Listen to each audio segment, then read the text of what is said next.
Chapter V. The French scientist, Adamar, in 1842 created his famous theory of the glacial periods and the phenomena of universal floods connected with them. Here is this theory briefly explained. Our planet in its revolution describes an ellipse, in one of the focuses of which is the Sun. This point is traversed also by the so-called line of the equinoxes, which divides the elliptical orbit of the Earth into two unequal parts. The line of the equinoxes is immobile but, owing to an optical illusion, it seems to us that every year it is slightly late in meeting the Earth at the equinoxes. During a cycle of roughly 25,800 years, exactly 25,796 years, as a result of these delays, the line of the equinoxes appears to describe a complete ellipse, returning gradually to its original position. Thus it seems to us that this line is moving in a direction opposite to that of the Earth's movement. This phenomenon was first observed by the Greek astronomer Hipparch, about 2,000 years ago, and received the name of the precession of the equinoxes. In accordance with the teachings of the old astronomy, Hipparch believed that this line really moved westwards. The phenomenon of the precession can be explained now by certain peculiarities of the Earth's rotation, combined with the perturbations caused by the influences of the Sun and the Moon on the equatorial Earth crust layers. These layers are a swelling of the Earth crust due to centrifugal force. Phyte presence gives to our planet its present shape of an oblate boroid. Were it not for their existence, the Earth would have much more like a true sphere. The precession influences the duration of the seasons, the W years. Thus he supposed that every 10,500 years, or about the other, correspondingly diminishing, Adamar calculated, period in one of the hemispheres is slowly growing and period of the precession is equal not to 25,800 years, but to total period of precession. Summer is transformed into 123. Shadow of Atlantis. Winter in one hemisphere, while in the other the Apo phenomenon is observed. During the period of 21,000 years occur two moments when the difference between the duration of summer at the opposing poles reaches its maximum. At one time this difference is in favor of the Arctic region and at another time of the Antarctic. During these moments the pole which possesses the long summer receives from the total quantity of hours in AY, 8,760 for a simple and 8,784 for a leap year, only 4,296 night hours and 4,464 day hours, and the opposite pole, 44 night hours and 4,296 day ones. Thus, the first pole receives at the moments of maximum 168 day hours more. The average quantity of warmth which the poles receive during the long polar day is gradually lost during the long polar night, thanks to the radiation of the warmth into space, but the temperature at a given point of the Earth's surface depends always only upon the difference between the warmth received and the warmth irradiated, or lost. Therefore it is clear that the other pole in our example will have more ice than the first. This increase in the quantity of ice will remain at the second pole during the whole period of 10,500 years, until the first pole slowly approximates itself to the moment of the maximal difference in the durations of each polar summer.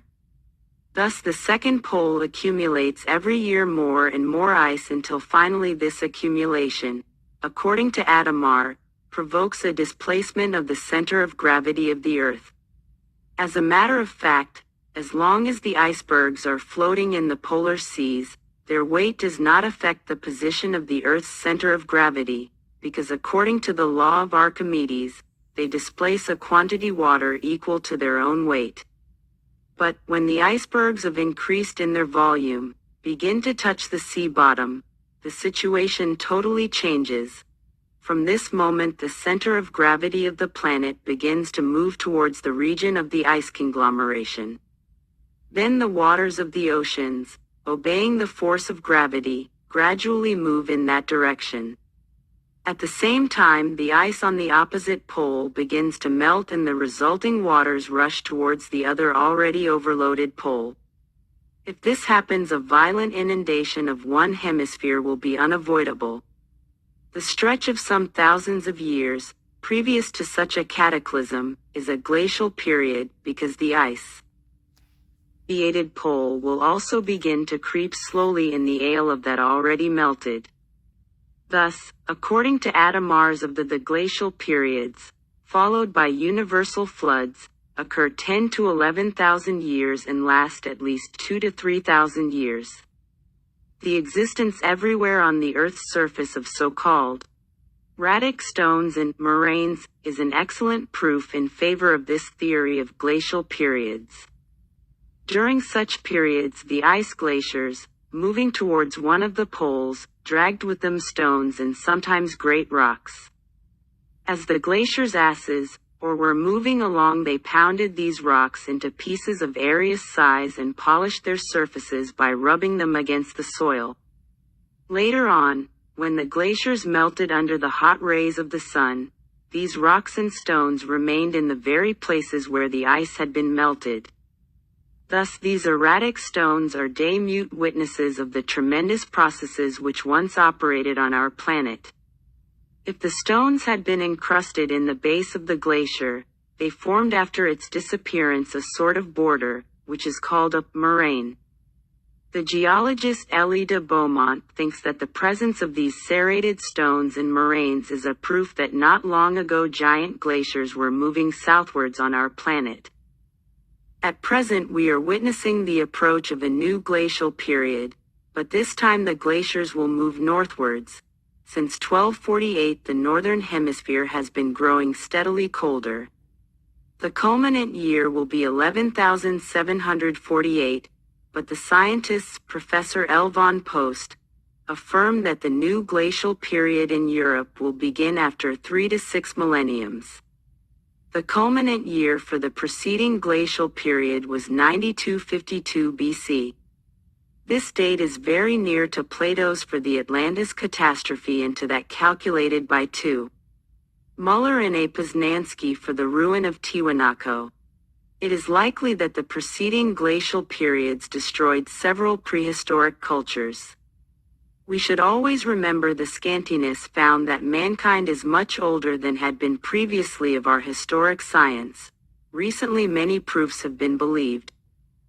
About a century passed after Atomar first propounded his theory, and it suffered much criticism and underwent many modifications. One can even say that the problem of the glacial periods is still far from being solved. Are the modifications in the Earth's revolution responsible for the decrease in the heat received by our planet from the sun and the resulting glacial periods? Or are they caused by changes in the intensity of solar irradiations themselves? Or are there some unknown cosmic or geophysical factors which introduce periodic modifications in the state of our atmosphere? Or, finally, should we admit that Atomar was right and the glacial periods are really due to some perturbations in the revolution of the Earth? In the middle of last century, the scientist J. Kroll created own theory of the glacial periods. He thought that the fluctuations in the duration of the seasons were due to a combined effect of the phenomena of precession and the periodical increase in the eccentricity of the Earth's orbit. This last phenomenon, according to him, is caused by the periodical increase in the perturbations of other planets. The result of this is a considerable increase in the differences of the duration of summer and winter alternately on both hemispheres. Robert Ball completed Kroll's theory, and in its definite shape it affirms the following: 67% of the whole quantity of warmth received from the sun comes always in the summer, and 33% in the winter. The differences in the quantities of the warmth received alternately by both hemispheres contribute little by little to the accumulation of ice masses. The remaining part of the Kroll ball theory is in agreement with Adamar. During a certain period, the Kroll ball theory was admitted by almost all scientists. Even Wallace and Lyell confirmed its adequacy. The calculations proved that the maxima of the eccentricity of the Earth's orbit took place twice, about 800,000 and 160,000 years ago. Lyell thought that, during the first maximum, or about 1,000,000 years ago, occurred the Pleistocene glacial period. But later on Kroll's theory was found inadequate. Scientists have proved that the glacial periods do not alternate on hemisphere but occur simultaneously on both. Now the Kroll-Hall theory has been resurrected again, but considerably modified. During the last 50 years the geologists and astronomers have introduced into it many rectifications, based on modern investigations and discoveries. Geologists have established, for instance each that during the present Quaternary epoch there have occurred last 4 glacial periods with more or less long intervals between them. These periods, received by our planet from the Sun and the resulting GLA periods? Or are they caused by changes in the intensity of solar irradiations? 137.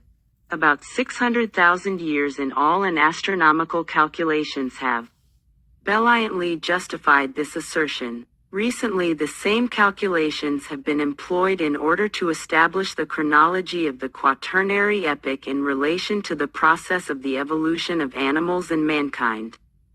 It has resulted that the so-called man of Heidelberg lived 500,000 years ago and the Neanderthal ran about d. The Paleolithic period ended about 40,000 years ago and the Siberian mammoths perished 15,000 years ago. Contrarily to the above-mentioned calculation of the chronology of the Paleolithic period, other scientists have established that it ended in France only 15,000 years ago. Moreover, the finds in Périgord have proved that at that time France was still covered by ice and large herds of reindeer existed there. Therefore this epoch is called the Epoch of the Reindeer. The Paleolithic man of that day possessed remarkable artistic talent. The paintings of the so-called Magdalenian culture, produced as it seems by these men, prove their comparatively high standard.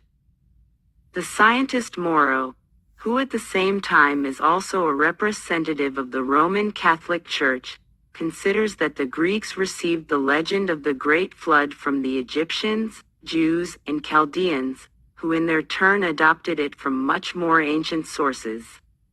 As to biblical chronology, Moreau considers it very erroneous. According to the French astronomer, its errors are due to the incompleteness of the list of the patriarchs. Later on I will have an opportunity to give an account of the interesting hypothesis of the Chilean archaeologist, L. Thayer Ojeda, concerning the real meaning of the term patriarch. For a long time scientists did not recognize the truthfulness of the biblical legend concerning the universal flood. Except for the Orthodox commentators of the scriptures, who take the Hebraic myths literally, all scientists took this legend only to be intended as an illustration to the morals of the author of the Pentateuch. But now the numerous analogous legends of other tribes and the archaeological finds in Mesopotamia compel the science to accept the biblical myth as a somewhat naive description of real events. Further on I will relate some traditions of various nations concerning this interesting PH. The world's history.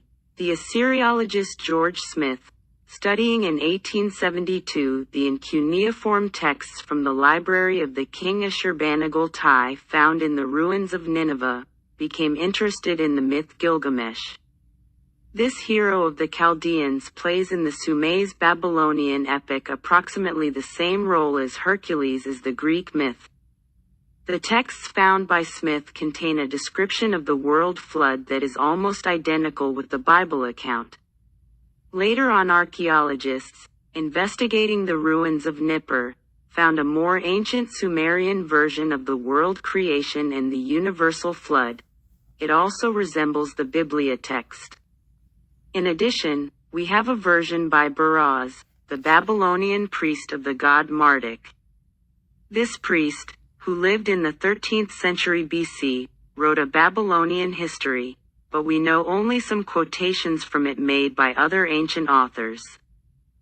Ancient and here is the gist of the Nippur text. At the beginning of time, the universe was nothing but a chaos, and the Supreme Being arranged everything in order. This being created the animals and then, using clay, man. The first pair of men inhabited paradise, a splendid garden, but later on, when men disobeyed the will of God, they were banished out of paradise. The descendants of this first pair possessed remarkable longevity, but when mankind sank into sin, God sent a great flood. Everybody perished, save the blessed Ut-Napishtim.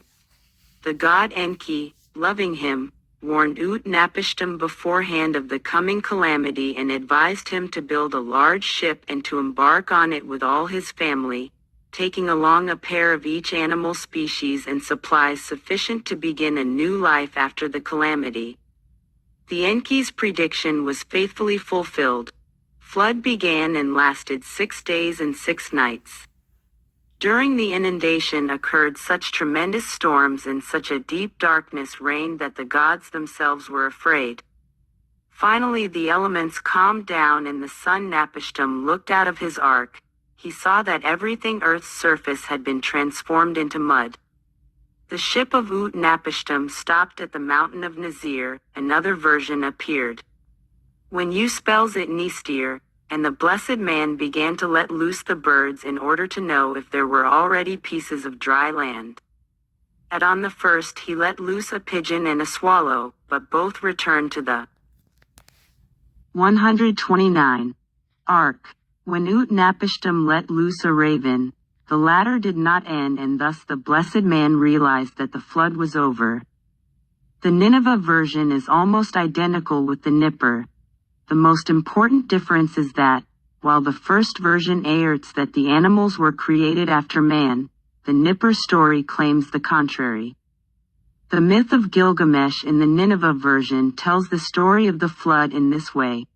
The universal flood was sent by the gods as a punishment for the sins of mankind. The god Ea warned Ut-Napishtim, or Sit-Napishtim, beforehand about the coming flood, and advised him to build an ark.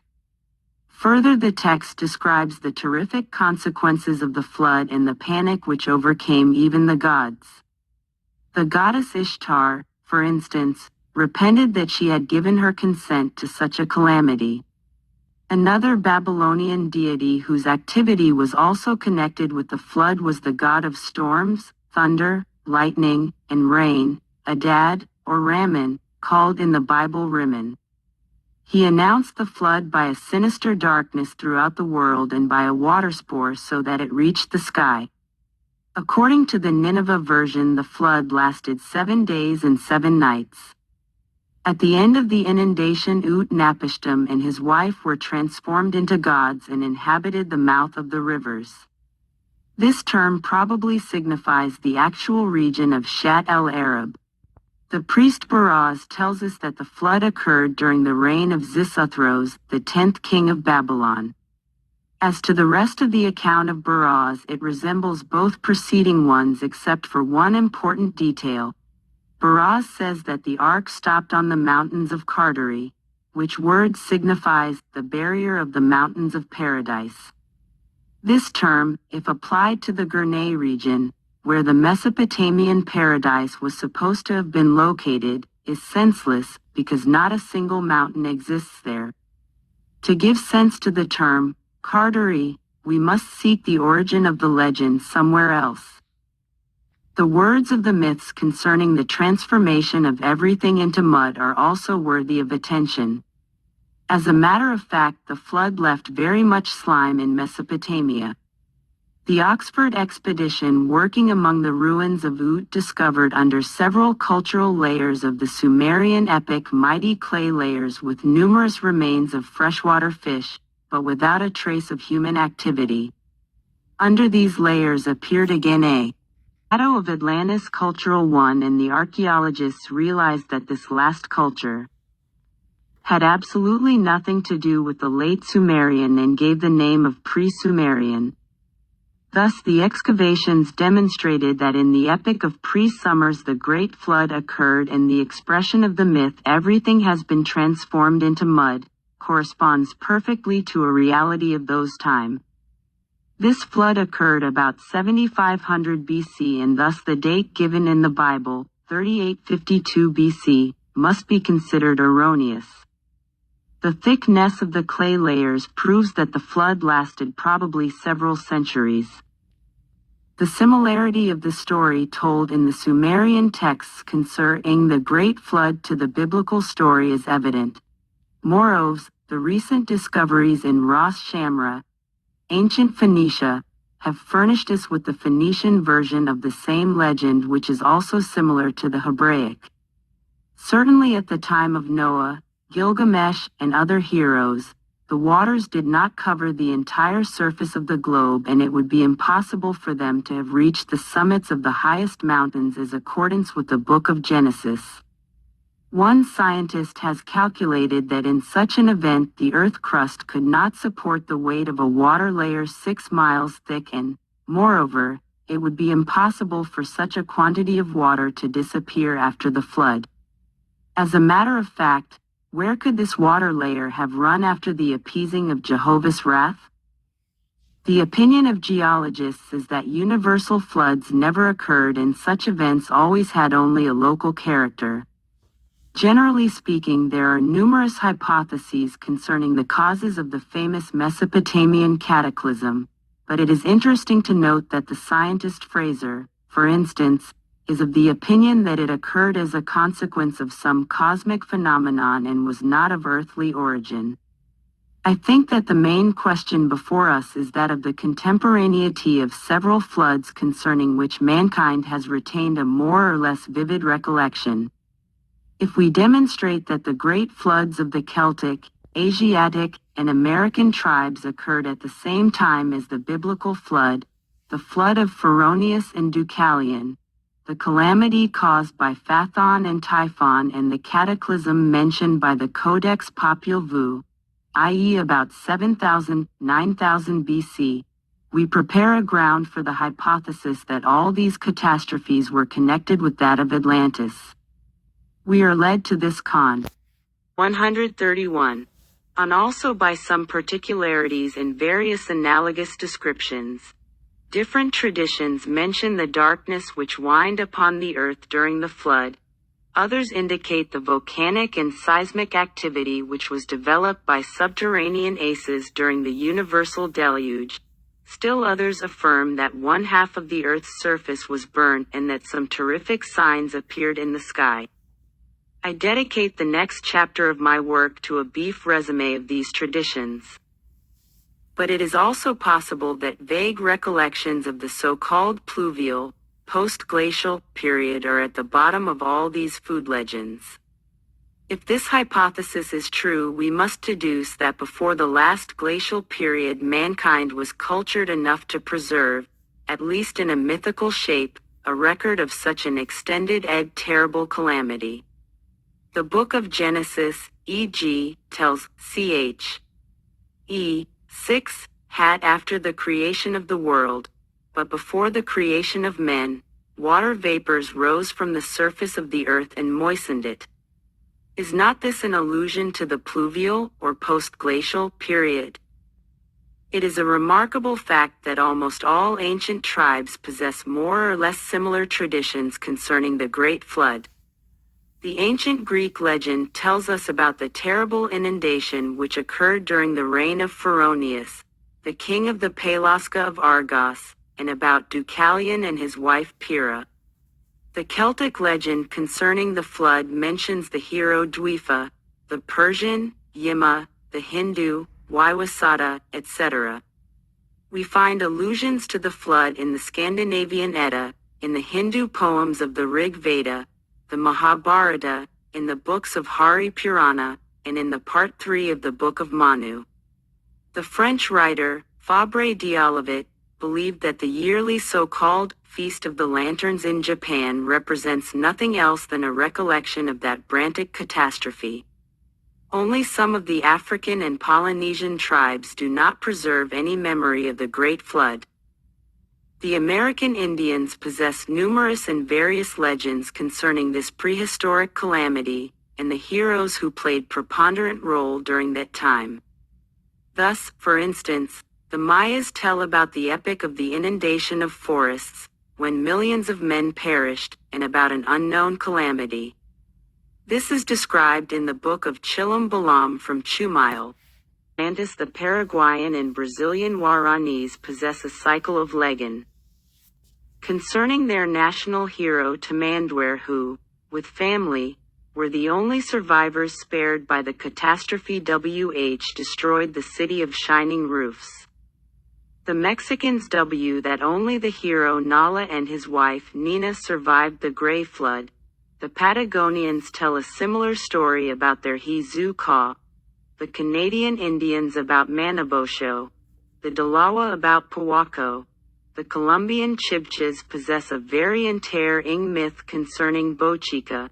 See the preceding chapters of the book. The Tarasques concerning the Blessed Tespi, etc. We find similar traditions among the Caribs, the Seminoles of Florida, the Iroquois, Haitians, and even the Esquimaux. The Orinoco Indians call that enigmatical period of the Earth's history the time of Katina Ma Noa. The legendary cycles of Cox is Mexico and the famous Codex Chimalpopoca in Guatemala, which mention the name of the hero Nada, also tell about a tremendous prehistoric inundation.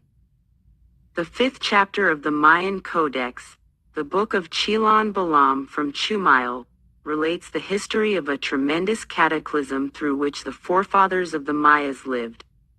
Later on I will dedicate to this remarkable book a special chapter, but at present I will limit myself to some details of it which resemble the corresponding fragments of the account handed down by Moses. It is not a case of analogies, but rather of parallelisms.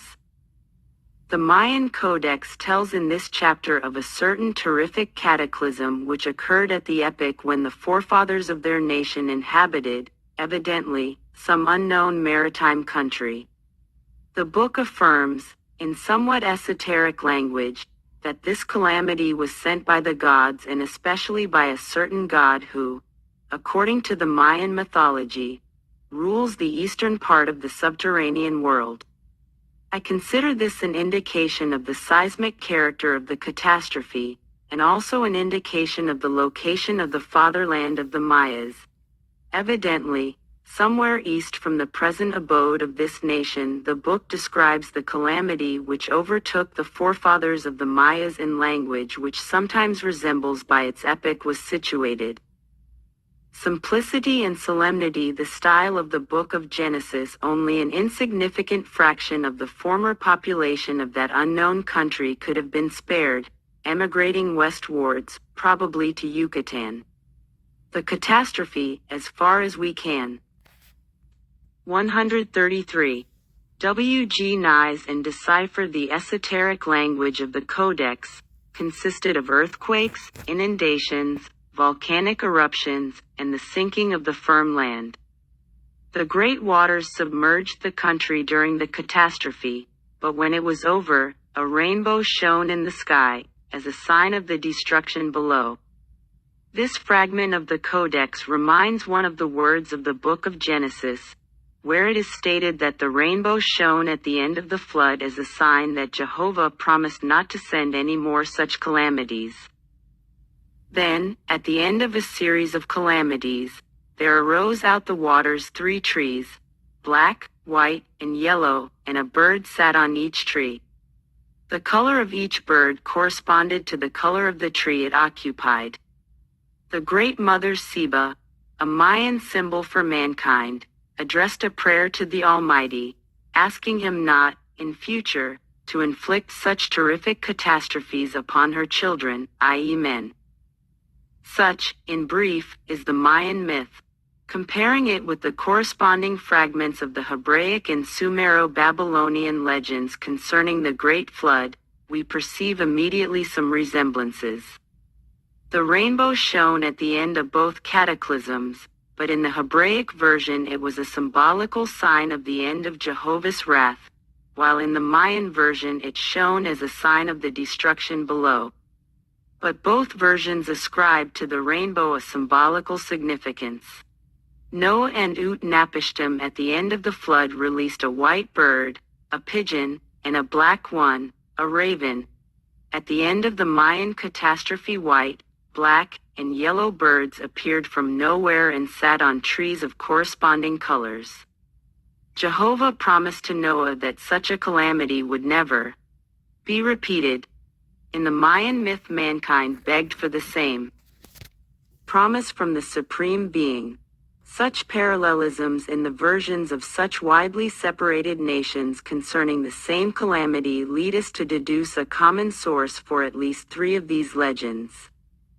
Further, we will see that the flood myths of other American tribes than the Mayas also possess analogies with the Babylonian and Hebraic versions.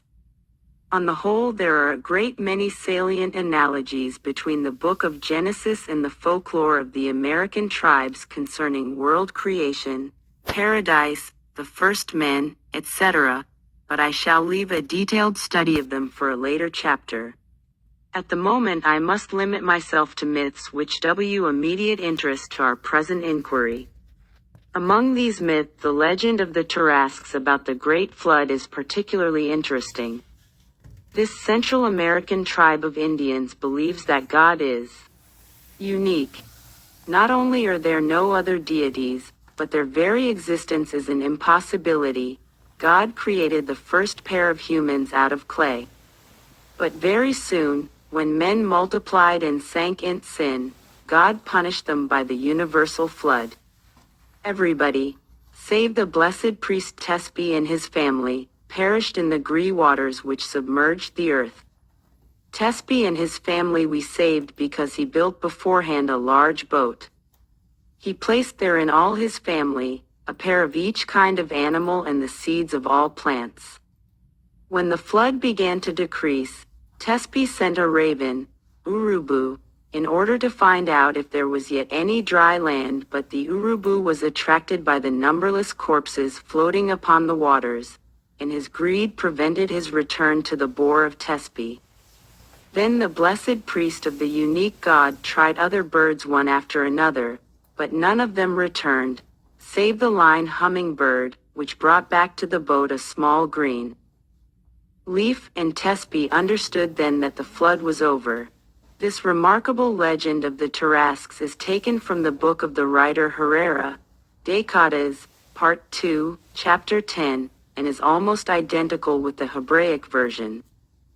Lewis Spence considers that the dim remembrances of the catastrophe of Atlantis inspired the Native American legends concerning the Great Flood.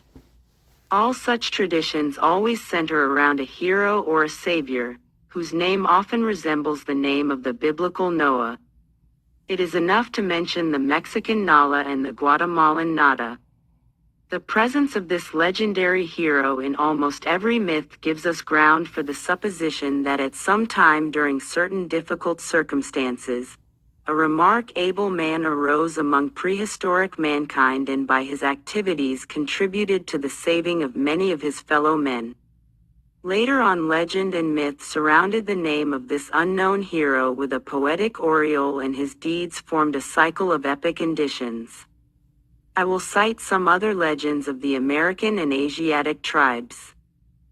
The legends of the North American Atapasques tell about a certain divine raven, Letl, who saved their forefathers from, brought them the precious gift of fire from. 135. Heaven. The story of the Algonquins is different. Their god and hero Manabosho plunged into a lake, causing it to overflow its shores and to inundate the earth. Then Manabosho sent a raven in order to seek the dry land, but the bird returned without success. Manabosho sent another raven with the same results, and finally muskrat. The latter returned and brought to Manabosho something, out of which the god created the world again. Manabosho is considered to be a symbol of the sun. The Californian Ascachimi Indians affirm that the flood inundated the whole earth and everybody perished. But the god Koyer sewed birds' feathers and a new mankind appeared from the offshoots. The Aztecs affirmed that there were 3 epochs, each of which was terminated by a terrible cataclysm. Therefore these epochs were called the epochs of sudden death. The third one was ended by a great inundation called Han Essel, the drowning of trees. During this time all the forests disappeared under the waters. This myth resembles the Mayan story related in the book of Chilam Balam. The Mexican giant Salua saved himself from the flood by climbing the mountain of the water god, Tlac, the Mexican Poseidon. After the Great Flood, Cholula built the famous pyramid of Cholula.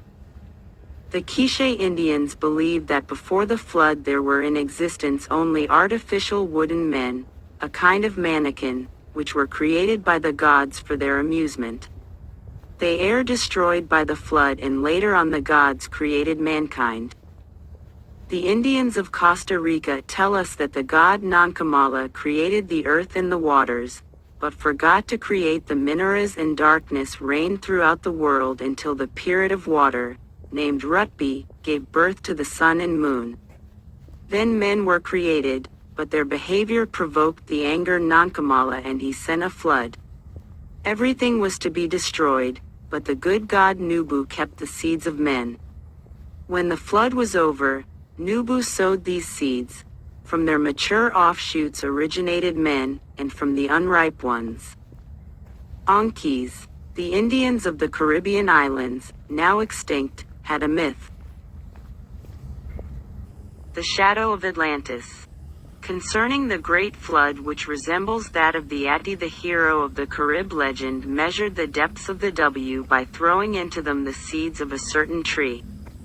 An version of the myth tells us that an ibis created by its Beck series of mounds and mankind saved itself from the inundation by climbing on these mounds. The Caribs asserted that the Great Flood was caused by torrential rains. The Tupis affirm that the moon falls periodically upon the earth and thus provokes floods. After the last flood, the G. Tupin was the only survivor. The Arawaks of the Guianas, northern Brazil, and Colombia possess a myth concerning a certain god named Sigu. When the Great Flood occurred, Sigu took all the animals and binds up a high mountain. A dreadful period of darkness and psalm began and all the earth's surface was inundated. Finally, Signa began to throw the seeds of a certain plant into the Wa, measuring its depth by the sound of their fall. When he healed that the seeds touched bottom, he knew that the flood was at its end. One tribe of the Arawaks, the Makusi Indians, affirm that after the deluge there remained only one man, but be transformed stones into men and populated the earth once more. This myth resembles the Greek one concerning Deucalion and Pyrrha. The Arawaks of Guyana affirm that the Great Spit destroyed the world by fire. Thus everybody perished save Thor, men who in good time hid themselves in subterranean caverns. After the fire catastrophe came the universal flood. This time everyone perished, except the hero Maririvana and the few met he was able to take in his boat. This Arawak myth resembles a little the Greek one concerning Phaethon and the Egyptian one. Concerning Typhon, the ancient Egyptians had their own legend concerning the Great Flood. The god Tem, otherwise Temu, Atem, or Atmu, drew the waters out of the abyss and inundated the earth in order to destroy mankind. Everybody perished, save those who were in the boat of Tem. The Persian myth concerning the hero Yima tells that Ormond ordered this hero to teach the divine law to mankind, but Yi refused to do so and consented only to protect mankind. Yima knew that a terrible winter menaced the earth, is not T an allusion to the glacial period, and that after it would occur,